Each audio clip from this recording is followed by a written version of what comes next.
Hello everyone, welcome to my new mini blog. এখন ready হয়েছি, খেতে যাব বলে আমাদের পাড়ার মহোৎসব হচ্ছে ওখানে। আর মহোৎসবে কি কি রান্না হয়েছে চলো তোমাদের সঙ্গে সবকিছু শেয়ার করব। পুরো পাড়া মিলে এই অনুষ্ঠানটা হচ্ছে, আর এটা অনেক দিন আগের অনুষ্ঠান। আমি এখন বসেছি এডিট করতে। থেকে বুঝে নাও যে আমি কতটা পরিমাণে অলস। যাই হোক, এখন বসে পড়েছি খেতে, আর প্রথমেই দিয়ে দিয়েছি নুন, লেবু আর আলু ভাজা।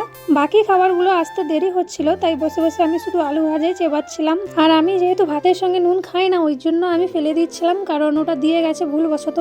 এরপর দিয়ে দিল এই যে অন্ন। এরপর দিয়েছিল মুগের ডাল, যেটা আমার খেতে খুব ভালো লাগে। মুসুর ডালের থেকে আমার মুগের ডাল খেতে বেশি ভালো লাগে। এরপর ওর মধ্যে একটু লেবু চিপে আলু ভাজা আর ডাল দিয়ে ভাতটা খেয়ে নিলাম। এইটা খেতে আমার দারুণ লাগে। এরপর দিয়েছিল শাক চচ্চড়ি। সত্যি বলতে প্রথমে যে ডাল, আলু ভাজা, শাক চচ্চড়ি দেয় না, এইটা দিয়ে খেতেই আমার সব থেকে বেশি ভালো লাগে।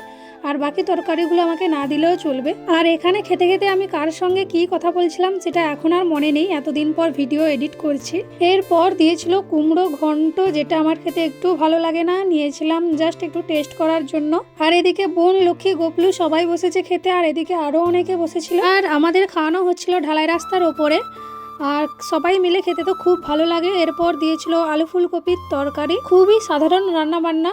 আমাদের খাওয়া প্রায় শেষের দিকে, তো চলো এরপর দেখে নিই কি দিচ্ছে আমাদের। এরপর আমাদের দিয়েছিল টমেটোর চাটনি, আর চাটনির মধ্যে ওগুলো কি সেটা আমি বুঝতে পারিনি। এরপর দিয়েছিল পায়েস, আর সত্যি বলতে আমার পায়েসের থেকে দই খেতে বেশি ভালোবাসি। আর এরপর বাবা দিচ্ছিল রসগোল্লা, আর রসগোল্লা খেতে আমার খুব ভালো লাগে, আমি আগেও বলেছি। তারপর দিয়েছিল পাঁপড় ভাজা, আর শেষে দিয়েছিল এই যে জোয়ান, যেটা আমি নিয়ে চলে এসেছি বাড়ি। তো আজকের মতো টাটা।